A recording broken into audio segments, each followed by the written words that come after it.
Latest figures show homelessness continues to rise all across the UK.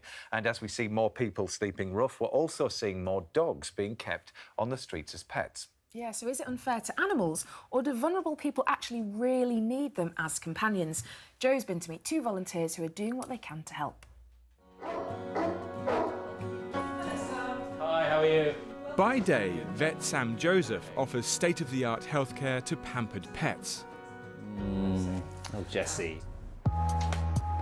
By night, he's on the streets of London with fellow vet Jade Stat, helping animals less privileged but just as loved.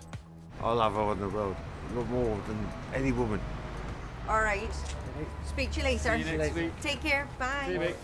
In 2016, they set up the charity StreetVet, providing free medical care to homeless hounds.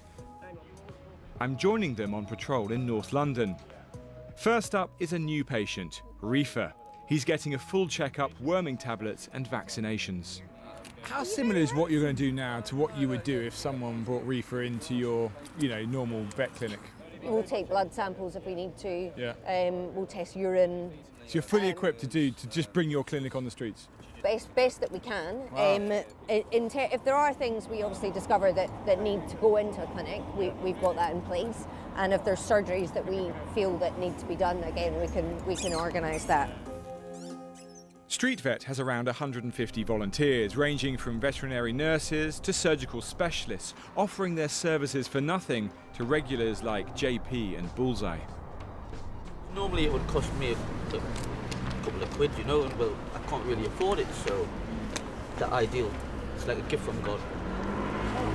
Not so much for me, but for my boy. Do you mind me asking, John Paul, how it is you're sort of in this position? Ex-service. Okay. Dog handling first, then Royal Artillery.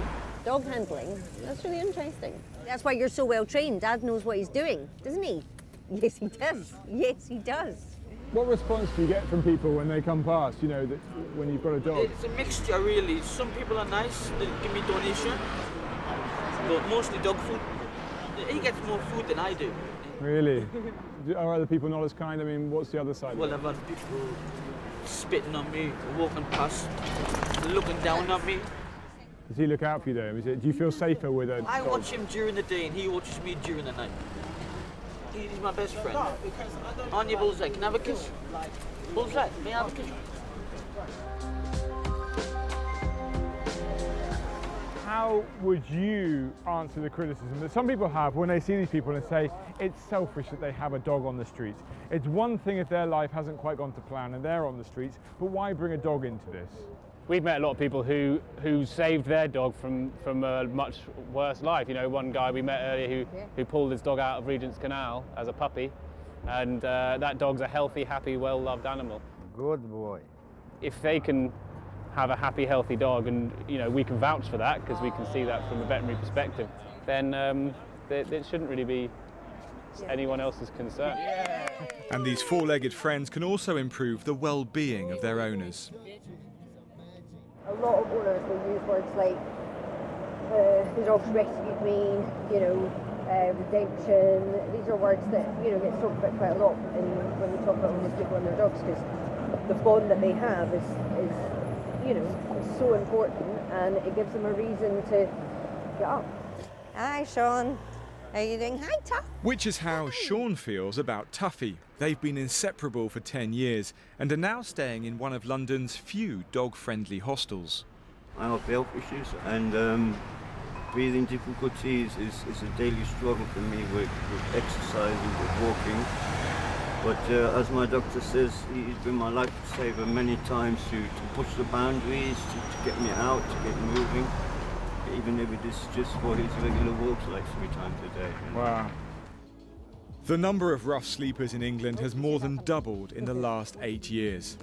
And now, after setting up in Brighton, StreetVet is aiming to recruit more volunteers across the country. Do we have something to say? Speak. Good boy.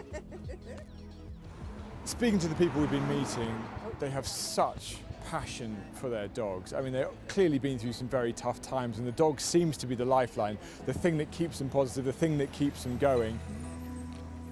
At 1 a.m, the vet's work is done, but they'll be hitting the streets again tomorrow.